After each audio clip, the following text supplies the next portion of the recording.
Bapak Ibu yang dikasihi Tuhan. Halo. Bapak Ibu yang terkasih, kami di tempat ini sungguh sangat bersuka cita karena kami dapat beribadah kembali bersama Bapak Ibu Saudara semua untuk beribadah sekalipun secara online. Bapak Ibu yang terkasih, mungkin banyak hal yang tidak enak yang terjadi dalam hidup kita saat ini. Sesuatu hal yang membuat kita takut, membuat kita khawatir dan membuat kita gelisah. Tetapi ingat Bapak Ibu bahwa kita punya satu-satunya pribadi, yaitu Tuhan Yesus Kristus yang selalu ada untuk kita. Di dalam ayatnya dikatakan, marilah kepadaku semua yang letih lesu dan berbeban berat, maka aku akan memberi kekuatan kepadamu dan juga kelegaan. Mari Bapak Ibu kita mau masuk dalam hadirat Tuhan. Kita mau percaya bahwa Tuhan Yesus adalah satu-satunya sumber dalam kehidupan kita. Ya Tuhan Yesus.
Engkau mendengar setiap seruan hati kami, Tuhan.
kekal mulia, Kau hadir di sini, memulihkan hati, menyembuhkan yang terluka.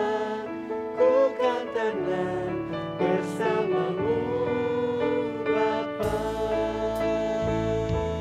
Mengalir kuasa dari tempat maha tinggi, Bapa kekal mulia, Kau hadir di sini, memulihkan hati, menyembuhkan yang terluka. Ku kan tenang bersamamu, Bapa. Ku kan tenang bersamamu, Bapa. Ku kan tenang bersamamu, Bapa. Mari kita mau sembah Dia.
Terima kasih Tuhan Yesus. Kami bersyukur Tuhan. Apapun yang kami alami Tuhan Yesus, kami mau tetap katakan Tuhan Yesus baik.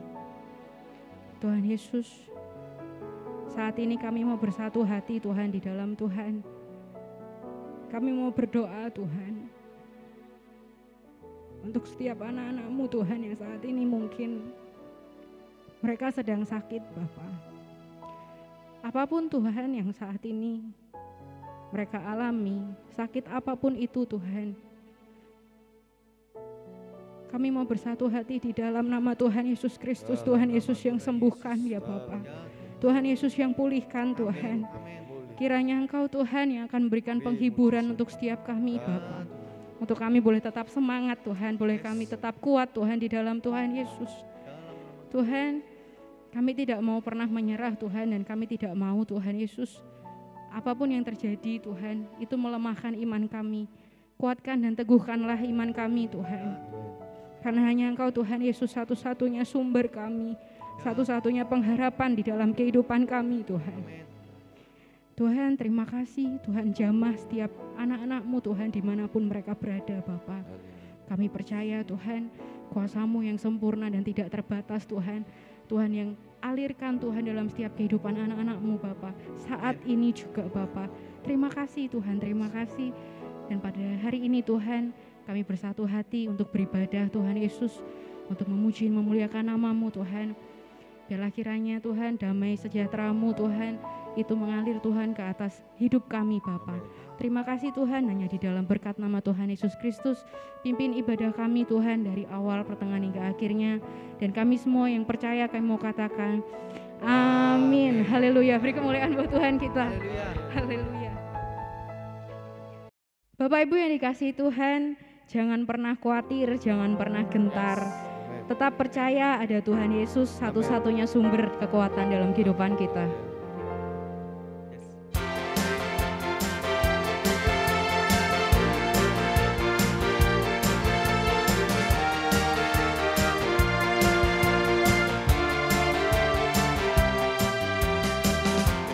Tuhanlah kekuatan dan mazmurku,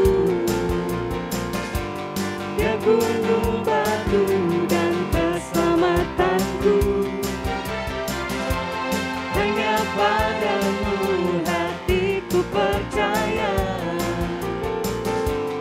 Kaulah menara dan kota perlindungan.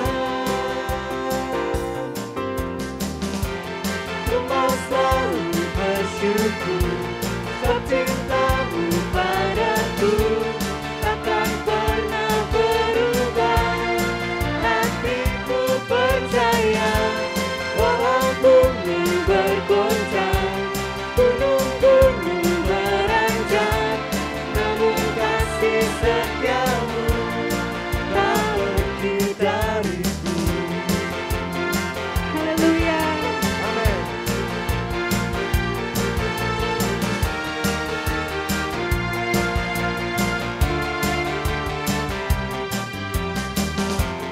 Tuhanlah kekuatan dan mazmurku,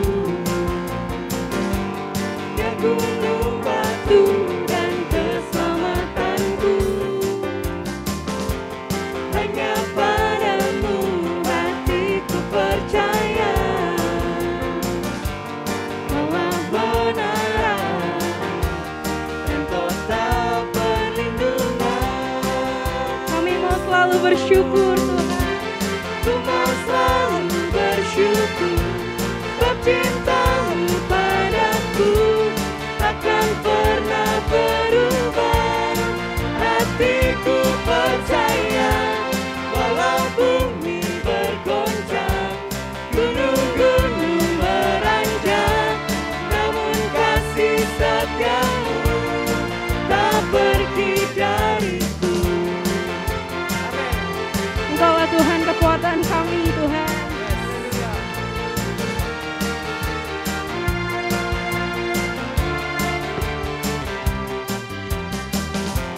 Tuhanlah kekuatan dan mazmurku, Dia gunung batu dan keselamatanku. Hanya padamu hatiku percaya, Kaulah menara dan kota perlindungan. Bersyukur, ku mau selalu bersyukur, sebab cinta-Mu padaku takkan pernah berubah. Hatiku percaya, walau bumi bergoncang, gunung-gunung beranjak, namun kasih setia-Mu tak pergi dariku.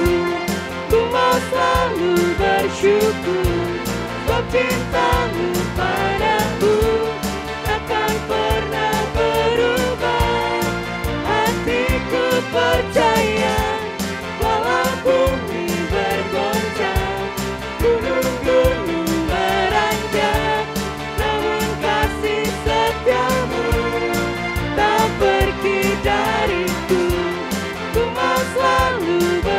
bersyukur, sebab cintamu padaku takkan pernah berubah. Hatiku percaya, walau bumi bergoncang, gunung-gunung beranjak, namun kasih setiamu tak pergi dariku. Kasih setiamu tak pergi dariku. Kasih setiamu tak pergi dariku. Haleluya, haleluya.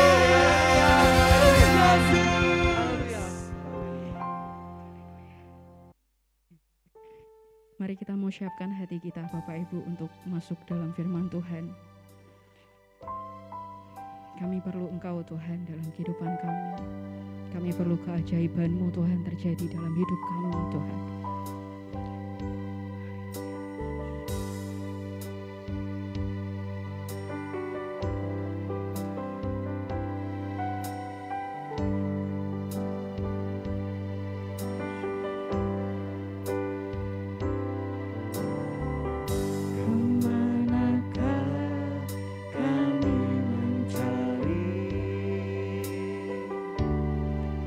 Kasih sejati.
Yesus, kami siap untuk dengarkan firman-Mu. Haleluya. Amin.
Shalom saudara kasih Tuhan dimanapun saudara berada.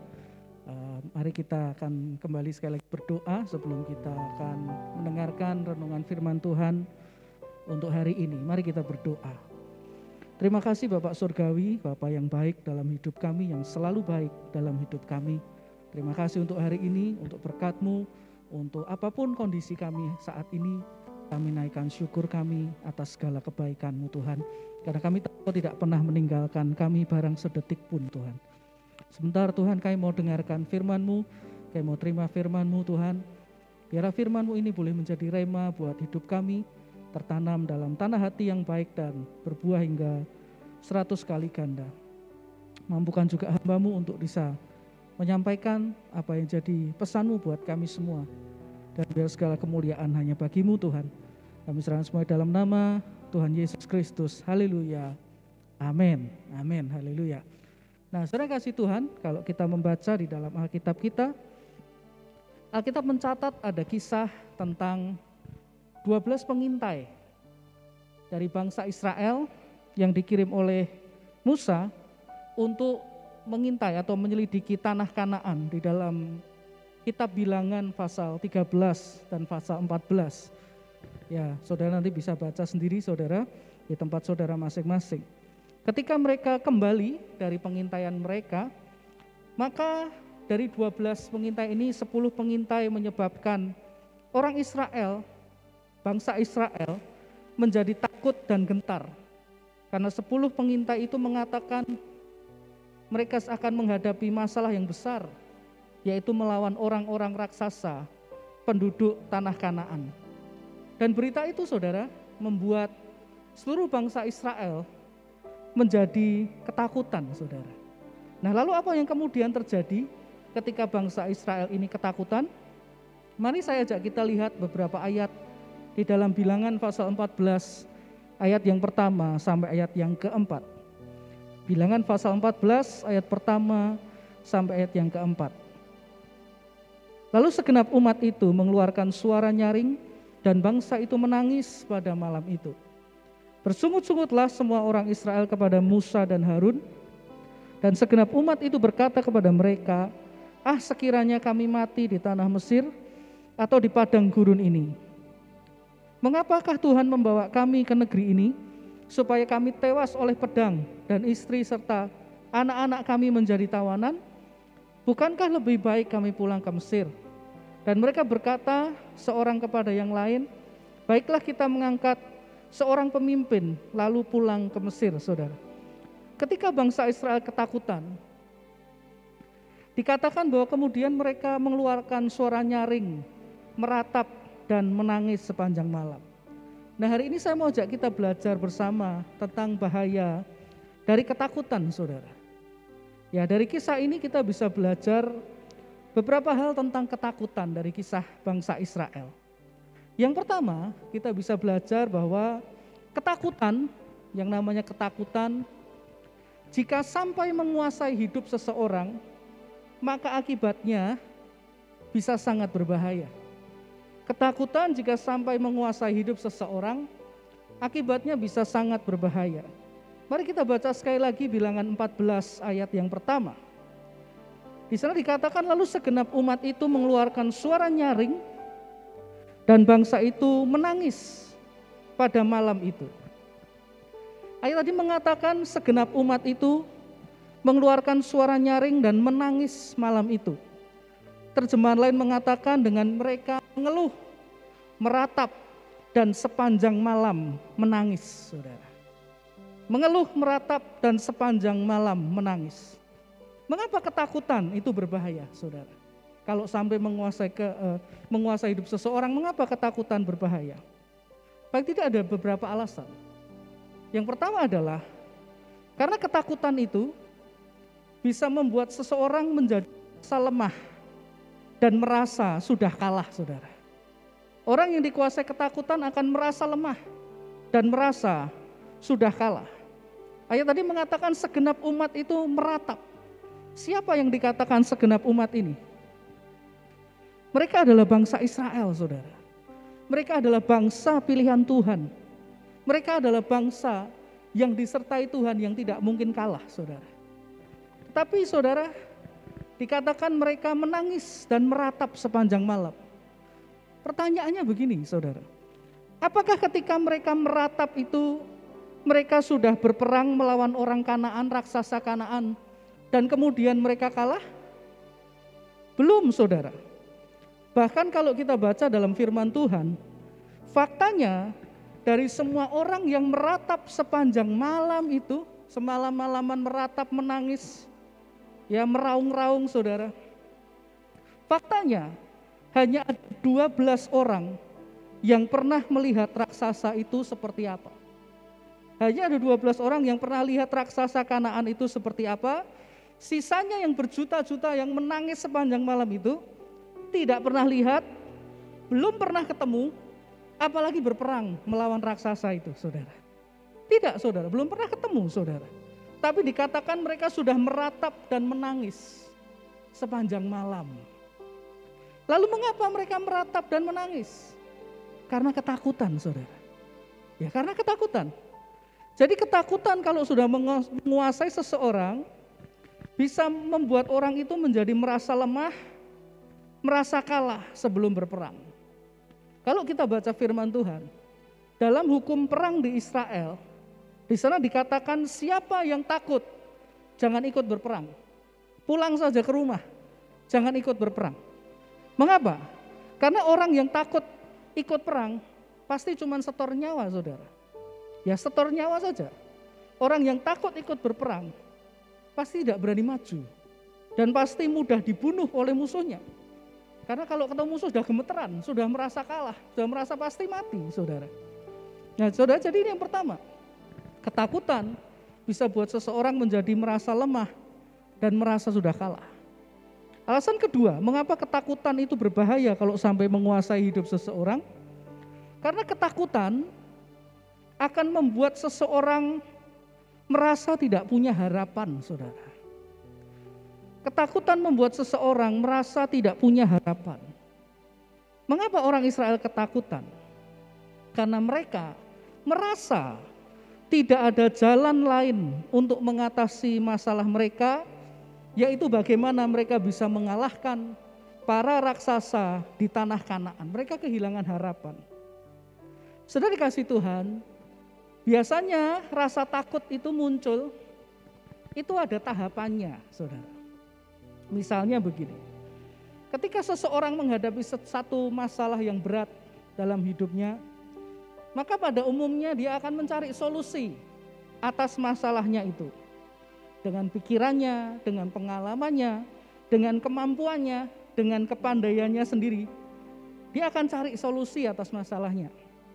Ketika dia masih bisa menemukan jawaban solusi atas masalah yang dihadapi, maka rasa takut biasanya tidak menguasai hidupnya, sehingga dia tidak sampai ketakutan, karena dia masih bisa cari jawaban, solusi atas masalahnya.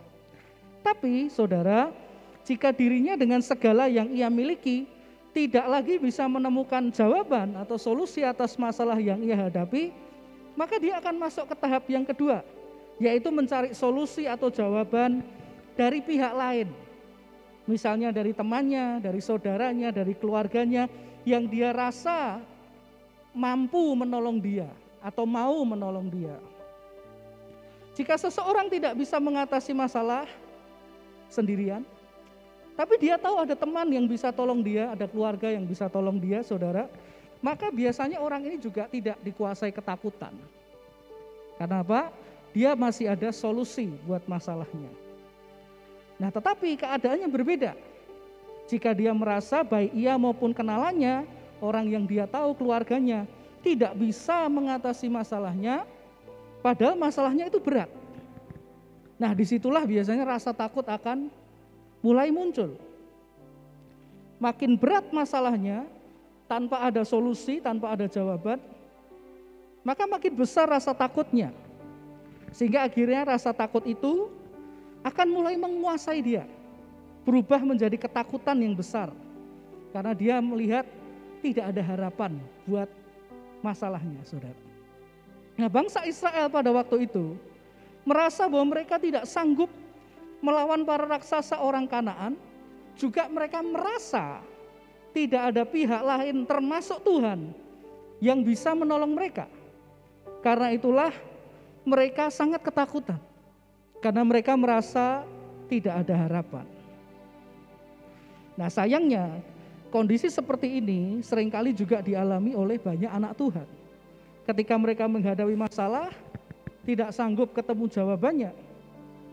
Banyak anak Tuhan juga tidak yakin Tuhan menyertai mereka dan mau menolong mereka, saudara. Sehingga akhirnya banyak anak Tuhan seperti bangsa Israel, orang Kristen, umat pilihan, tapi seringkali merasa lemah, kalah, tak ada harapan, saudara. Dan hidup dalam ketakutan, saudara. Jadi saudara kasih Tuhan, ketakutan itu berbahaya. Karena ada dua alasan tadi. Membuat kita merasa lemah, merasa kalah, dan membuat kita kehilangan harapan. Ciri-ciri orang ketakutan itu seperti apa? Kita akan lihat, saudara, ciri-ciri orang yang ketakutan dari kisah 12 pengintai Israel tadi. Orang kalau sudah hidup dalam ketakutan, itu biasanya ada cirinya. Antara lain, pikirannya jadi pesimis, pikirannya jadi negatif. Aku masa depan mesti gak baik, masa depanku suram, aku mesti gagal, aku gak mungkin berhasil. Nah, pikirannya jadi pesimis, orang ketakutan. Ya seperti bangsa Israel, kami ini pasti mati, gitu. Pikirannya jelek, saudara. Lalu apa? Mudah emosi. Orang Israel seperti itu. Dikatakan bahwa mereka bersungut-sungut. Bersungut-sungut itu apa? Marah, saudara. Ya, ketakutan itu ciri-cirinya itu. Orang jadi mudah marah. Lalu apa? Bicaranya kasar. Bicaranya negatif, saudara. Ya, bangsa Israel ketika dalam ketakutan, mereka berkata kasar kepada Musa, kepada Harun. Padahal Musa adalah hamba Tuhan yang diurapi oleh Tuhan. Tapi mereka bicaranya kasar. Bicaranya gak sopan, saudara. Sikapnya juga jadi kasar. Mereka dikatakan mari kita pulang kembali ke Mesir. Apa itu sikap apa? Sikap pemberontak, saudara. Orang kalau ketakutan, ciri-cirinya salah satunya ini. Pemberontak, saudara. Kemudian apa cirinya? Merasa sedih teramat dalam. Nelongso bahasa Jawanya, saudara. Ya bangsa Israel tadi dikatakan menangis sepanjang malam. Apa ini? Perasaan sedih teramat dalam. Karena ketakutan. Lalu apa lagi cirinya? Cari apa saja yang bisa disalahkan, termasuk Tuhan. Apa saja disalahkan. Mereka berkata salah Musa membawa kami ke sini. Bahkan mereka sebetulnya sedang berkata salah Tuhan membawa kami ke padang gurun ini untuk mati, saudara. Kemudian ciri-ciri orang ketakutan apa? Dalam kepanikan mengambil keputusan yang tidak bijaksana. Mereka berkata, yuk kita kembali lagi ke Mesir. Ya, kembali ke Mesir untuk apa? Untuk jadi budak, saudara. Untuk diperbudak lagi hidupnya. Kembali ke hidup yang lama aja. Kita kembali ke dosa yang lama saja. Ya, lakukan yang jahat saja. Dalam kepanikan, mengambil keputusan yang tidak bijaksana. Itu ciri-ciri orang ketakutan. Lalu apalagi ciri orang ketakutan? Bisa jadi orang yang ketakutan akhirnya berpikir ingin mati saja, saudara. Karena saking stresnya. Pengen mati aja ketakutan. Itu seperti orang Israel. Ya, lebih baik kami mati di padang gurun ini loh, saudara. Tuhan itu bawa mereka ke Kanaan supaya mereka hidupnya enak, saudara. Supaya mereka hidup, bukan supaya mereka mati. Supaya mereka menikmati kelimpahan Kanaan. Tapi orang Israel karena ketakutan berkata apa? Udah mati aja di padang gurun ini, mati aja. Ketakutan itu seperti itu, saudara. Jadi saudara kasih Tuhan, ketakutan memang adalah kondisi yang berbahaya. Jika terus terjadi menguasai hidup seseorang berkepanjangan, itu bahaya, saudara. Saudara kasih Tuhan, yang namanya ketakutan, itu punya sahabat dekat. Namanya kecemasan. Ya, biasanya orang takut itu cemas. Kenapa orang cemas? Takut. Takut dan cemas itu sahabat dekat, saudara. CS kental gitu ya. Ketakutan punya sahabat dekat namanya kecemasan. Kata kecemasan itu dalam bahasa Inggris dipakai kata anxiety, kecemasan. Anxiety. Kata anxiety itu diambil dari bahasa Latin. Bahasa Latinnya adalah anxious. Dan kata anxious itu artinya penyempitan atau pencekian. Jadi orang yang cemas, takut, kayak orang dicekik. Kayak orang dicekik, saudara. Nah, orang kalau dicekik terus lama-lama kan habis, saudara. Lama-lama nggak bisa bernafas. Ya lama-lama bisa mati, saudara. Jadi memang bahaya kalau kita terus-menerus mengizinkan ketakutan menguasai hidup kita. Hidup dalam ketakutan atau kecemasan. Berapa waktu yang lalu saya baca di internet, saudara. Kalau kita baca di internet, saudara, kita bisa menemukan fakta. Ini kan kita di masa pandemi. Akibat pandemi ini, ada beberapa negara yang dicatat kasus bunuh dirinya meningkat, saudara. Dan negara itu adalah negara Jepang, negara Korea Selatan. Ini adalah dua negara paling maju di Asia, saudara. Negara paling canggih, termasuk negara paling canggih, paling maju, saudara. Jepang dan Korea Selatan. Dan juga negara tetangga kita, Malaysia, saudara. Ini tiga negara yang dicatat selama masa pandemi. Kasus bunuh dirinya meningkat, saudara. Dan ketika diteliti, kenapa kok mereka bunuh diri selama masa pandemi ini? Penyebabnya kurang lebih sama. Takut, cemas. Apa yang mereka takutkan, apa yang mereka cemaskan? Masalah keuangan, masalah kesehatan, masalah emosi. Keempat, stres karena memikirkan masa depan mereka, saudara. Menghadapi masa depannya takut, cemas. Akhirnya seperti orang Israel, udah mati aja, bunuh diri. Bahkan yang menarik Bapak Ibu yang dikasih Tuhan, di negara Jepang, negara yang sangat canggih ini, yang sangat maju teknologinya, dicatat bahwa di Jepang yang mati bunuh diri lebih banyak daripada yang mati kena COVID, saudara. Ya, ketakutan mereka membuat yang mati bunuh diri lebih banyak daripada yang mati kena virus COVID. Karena begitu ketakutan. Jadi saudara kasih Tuhan, kita memang harus waspada. Kalau mungkin hari-hari ini kita merasa hidupku kok dikuasai ketakutan. Mulai bangun pagi cemas, terus cemas, takut, cemas sampai malam. Gak bisa tidur. Akhirnya subuh-subuh kita ketiduran. Begitu bangun lagi, cemas lagi, takut, cemas, takut. Tiduran lagi, saudara. Bangun lagi, takut lagi, cemas lagi, saudara. Ya, kita harus hati-hati, waspada. Kalau hidup kita mulai banyak dikuasai ketakutan, karena dampaknya bisa sangat berbahaya, saudara. Ketakutan jika terlalu lama menguasai hidup seseorang, akan membuat seseorang tadi merasa kalah, merasa lemah, dan tidak punya harapan lagi, saudara. Jadi yang pertama kita belajar itu soal ketakutan. Yang kedua kita belajar dari kisah 12 pengintai. Lalu bagaimana supaya tidak dikuasai oleh ketakutan?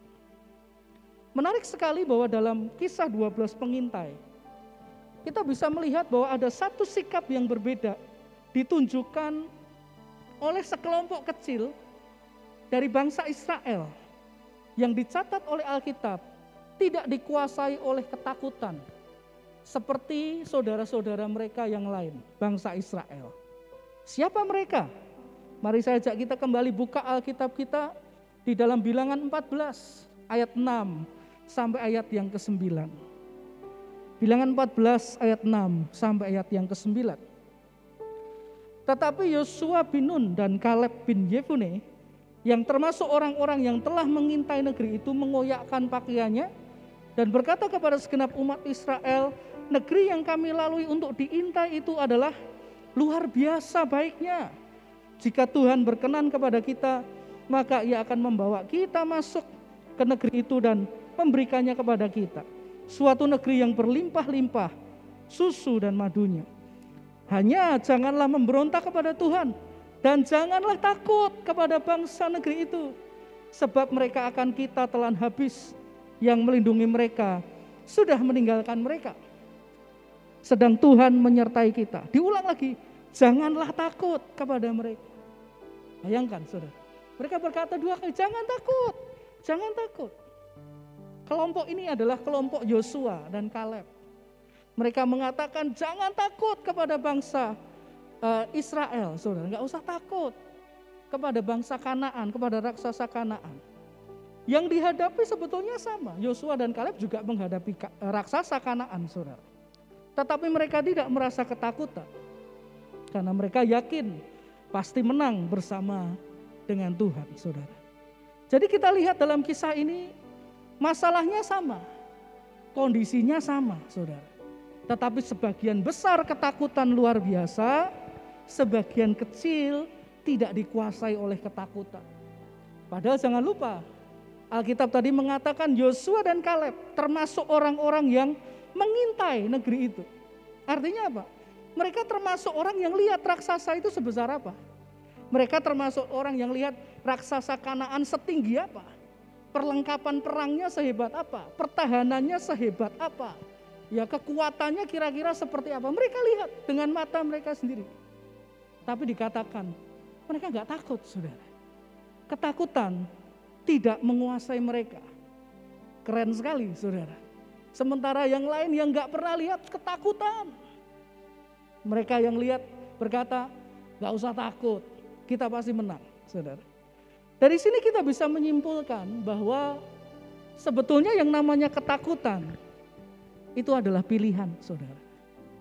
Ketakutan itu adalah pilihan kita. Ketika kita berhadapan dengan masalah kita hari-hari ini, apapun yang sedang saudara dan saya hadapi, sebetulnya kita bisa memilih. Mau jadi kelompok bangsa Israel yang ketakutan, saudara, temannya banyak loh, saudara. Orang yang ketakutan itu di mana-mana, saudara. Atau mau jadi kelompok Yosua dan Kaleb, mau memilih jadi kelompok Yosua dan Kaleb yang tidak mau, menolak dikuasai oleh ketakutan. Pertanyaannya begini, mengapa Yosua dan Kaleb tidak sampai dikuasai oleh ketakutan? Paling tidak, saudara, saya belajar ada 3 sikap yang kita bisa belajar dari Yosua dan Kaleb. Jika Anda dan saya juga ingin hidup tidak dikuasai oleh ketakutan. Dan tidak ada 3 hal secara singkat kita akan bahas. Yang pertama ada di Bilangan 14 ayat yang ke-8. Di sana Yosua dan Kaleb berkata, jika Tuhan berkenan kepada kita, maka Ia akan membawa kita masuk ke negeri itu dan akan memberikannya kepada kita. Suatu negeri yang berlimpah-limpah susu dan madunya. Hal pertama, mengapa mereka tidak ketakutan? Karena mereka percaya Tuhan tidak pernah lepas kendali atas segala sesuatu. Mereka percaya Tuhan pegang kendali atas segalanya. Ya, dikatakan, lihat ayat ini, saudara. Yosua dan Kaleb berkata, jika Tuhan berkenan, Dia akan membawa masuk dan memberikan Kanaan kepada kita. Mereka percaya yang penting Tuhan berkenan aja. Kalau Tuhan berkenan, pasti Dia bisa memberikan Kanaan kepada kita dan membawa kita masuk ke Kanaan, itu pasti. Ya, ini sikap percaya Tuhan pegang kendali. Yang penting Tuhan berkenan aja. Asal Tuhan sudah berkenan, Dia pasti bisa memberikan, Dia pasti akan membawa kita masuk ke negeri Kanaan, saudara. Inilah mengapa mereka tidak khawatir, tidak ketakutan. Karena mereka percaya Tuhan pegang kendali, maka segalanya tidak akan pernah lepas kendali, saudara. Meski masalahnya besar seperti raksasa sekalipun, tetap Tuhan yang pegang kendali atas segala sesuatu. Bahkan yang menarik, saudara, saking percayanya Yosua kepada kendali Tuhan atas segala sesuatu, saking percaya Yosua kepada kendali Tuhan atas segala sesuatu, Alkitab mencatat suatu hari orang Israel berperang melawan orang Amori. Dan hari sudah hampir terbenam, saudara. Matahari sudah hampir terbenam, harinya sudah mau malam. Yosua berdoa kepada Tuhan, matahari berhenti tenggelam. Dan apa yang terjadi? Mataharinya betul-betul berhenti tenggelam, saudara. Ya, itu hari ditunda selama 24 jam. Matahari tetap di tempatnya 24 jam, saudara. Tidak jadi tenggelam. Ini orang berani doa seperti ini. Kalau dia tidak percaya Tuhan mengendalikan segala sesuatu, percayalah dia tidak akan pernah berani doa seperti itu, saudara. Malu, saudara, kalau nggak sampai terjadi, nggak percaya, saudara. Ya, dia kenapa berani berdoa seperti itu? Karena dia percaya Tuhan Allah yang dia sembah mengendalikan segala sesuatu. Makanya dia nggak takut, saudara. Ya, yang penting Tuhan berkenan, yang penting Tuhan berkenan, kemenangan akan jadi miliknya, saudara. Ya, dia nggak takut. Saudara, hari-hari ini mungkin ada dari kita sedang merasa ada yang rasanya di luar kendali kita mulai terjadi. Mungkin ekonomi kita, kesehatan kita, saudara, keluarga kita, atau apapun yang kita rasa, aduh, ini sudah out of control, di luar kendali kita. Dan ini mulai buat kita ketakutan, saudara. Ya, apapun masalahnya. Mari hari ini kita belajar dari Yosua dan Kaleb. Bangkitkan imanmu. Percaya Tuhan tidak pernah lepas kendali atas segala sesuatu. Karena tidak ada sesuatu yang terjadi tanpa seizin Tuhan, saudara. Ya, pertama ini, percaya Tuhan tidak pernah lepas kendali atas segalanya. Sikap yang kedua, mengapa mereka tidak dikuasai ketakutan adalah karena mereka punya sikap dengar, percaya, dan lakukan apa yang Tuhan perintahkan. Dengar, percaya, dan lakukan apa yang Tuhan perintahkan, apa yang Tuhan firmankan. Saya kasih Tuhan, kalau kita baca kisah hidup Yosua, Yosua adalah seseorang yang kalau kita baca dalam Alkitab, sejak pertama namanya disebutkan, dia sudah punya sikap seperti ini. Dengar, percaya, lakukan perintah Tuhan. Saya ajak kita lihat ayatnya. Keluaran 17, ayat 9 dan ayat 10. Keluaran 17 ayat 9 dan ayat 10. Musa berkata kepada Yosua, ini pertama kali nama Yosua muncul di Alkitab. Pilihlah orang-orang bagi kita, lalu keluarlah berperang melawan orang Amalek. Besok aku akan pergi berdiri di puncak bukit itu dan memegang tongkat Allah di tanganku. Ayat 10, lalu Yosua melakukan seperti yang dikatakan Musa kepadanya dan berperang melawan orang Amalek. Tetapi Musa, Harun dan Hur telah naik ke puncak bukit, saudara. Ketika namanya pertama kali muncul, sikapnya sudah sama, sudah seperti itu.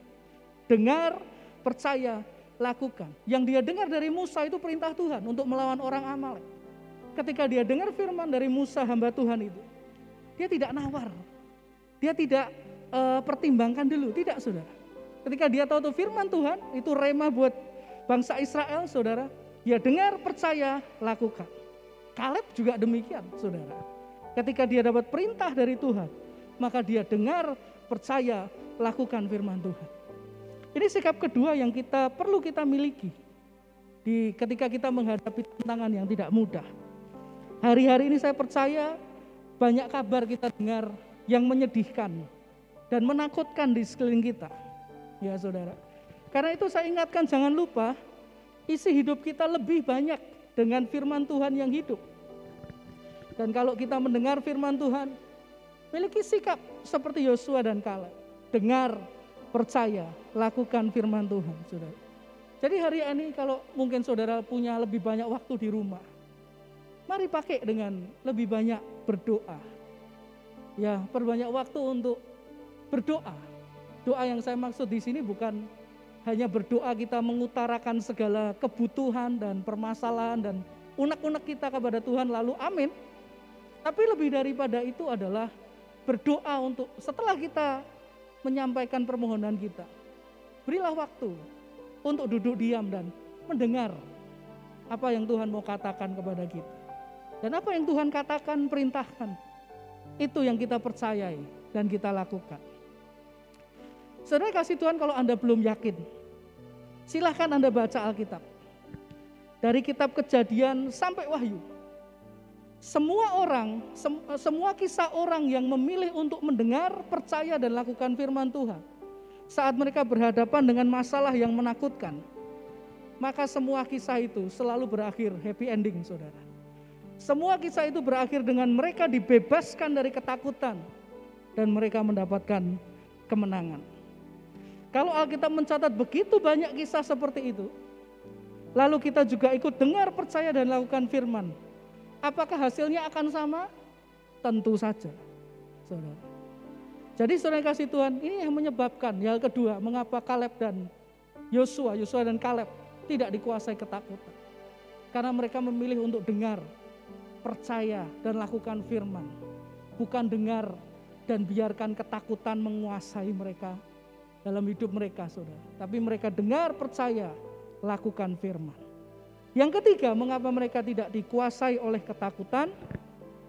Karena mereka menjaga gairah dan semangat mereka di dalam Tuhan. Saya mau ajak kita baca ada satu ayat yang menarik.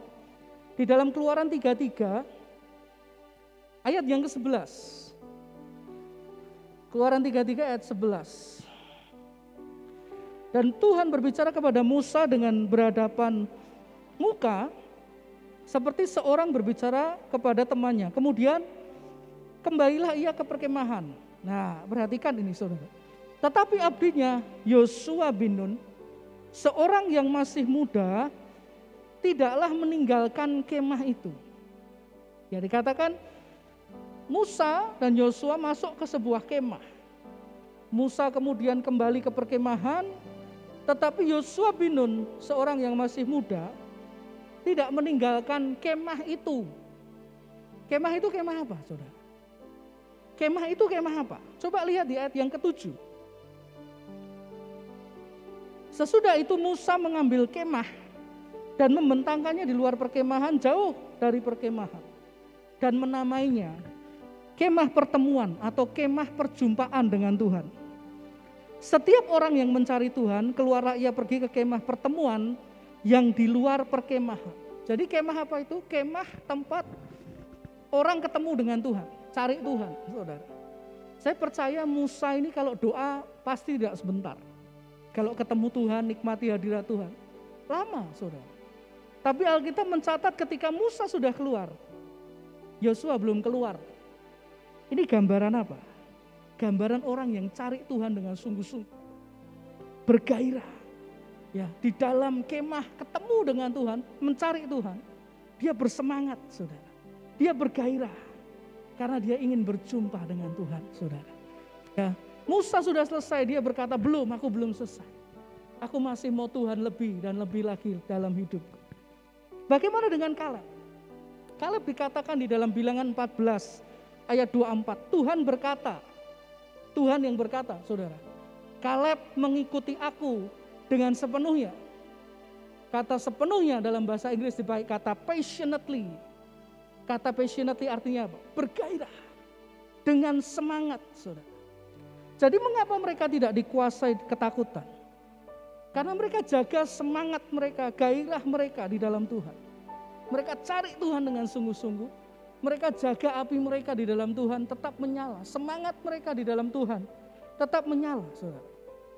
Mengapa semangat di dalam Tuhan ini penting sekali untuk dijaga? Karena kehilangan semangat di dalam Tuhan, seringkali kalau tidak selalu, juga berarti kehilangan iman kepada Tuhan, saudara. Kenapa semangat perlu dijaga? Karena orang yang kehilangan semangat, seringkali kalau tidak selalu, juga berarti kehilangan iman kepada Tuhan. Saudara, hari-hari ini bagaimana dengan kita? Anda yang sedang menyaksikan tayangan ini dan juga dengan kami yang ada di sini, saudara. Bagaimana dengan kita? Masihkah kita ya semangat ikut ibadah, saudara? Secara online, mungkin gak seperti onsite. Masih gak kita semangat dengar firman, ikut ibadah?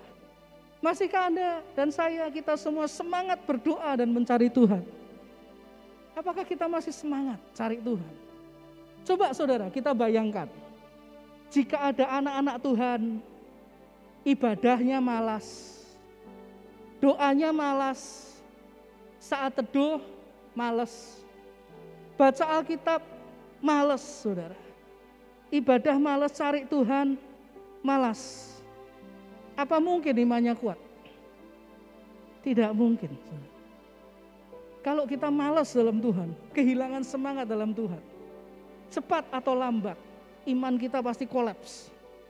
Iman kita pasti runtuh. Dan kalau iman runtuh, percayalah, ketakutan akan masuk dalam hidup kita.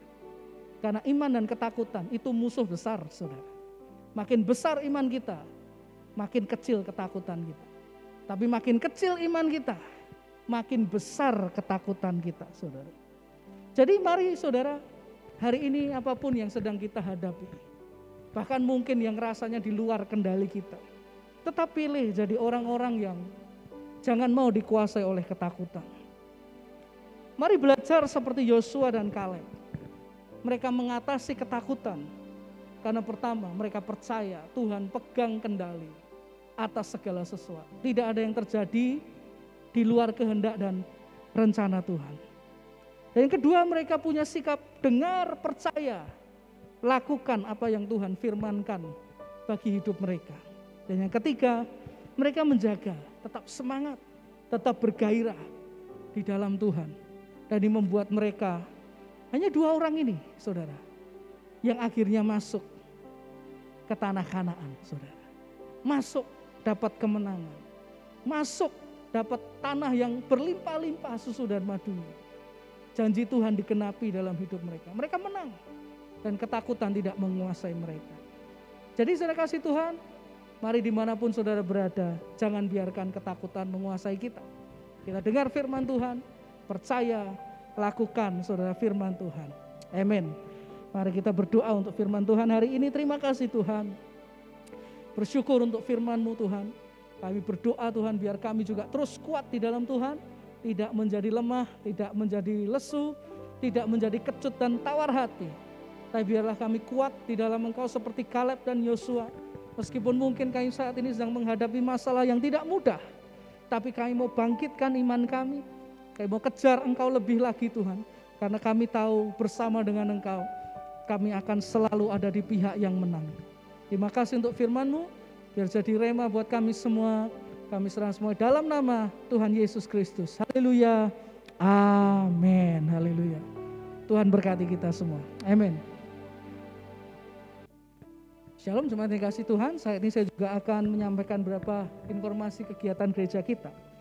Informasi yang pertama, ibadah kita minggu depan, ibadah raya tanggal 18 Juli 2021 akan diadakan masih secara online jam 5 sore.